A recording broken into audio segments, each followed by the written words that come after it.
namazın arkalları, namazın içindeki borç işler 17 vardır. Nedir olar? An-niyyatu neget etmek.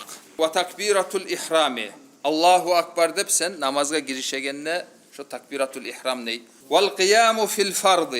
Sen borç namaz kılamusan şu borç namazını ere turuk kılmaga tarıksan. Borç namazını olturuk kılmaga yaramay.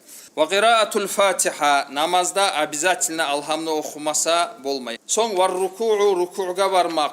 Ve tuma'ninatu fihi ruku'ga vargan zamanda hazır barıp turuk kalmaga yaramay. Şunda biraz toxtamaga tarıksan.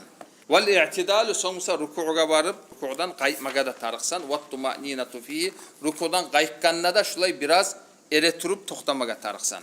Son vas sucudu sucdaga da varmaga tarık. Vat tuma'ninatu fihi sucdada da biraz toxtab sucdanı zafik sirvat etmege tarıksa. Vel culusu bayna secdatayni ekkide sucdanın arasında olturup mada tarıksan vat tuma'ninatu fihi şonna biraz toxtab onu da zafik sirvat etsen. Vat teşahhudul ahir ahirinci attahiyatta borç. Bundan biz anlayırız ortadaki attahiyat borç değil ekenne.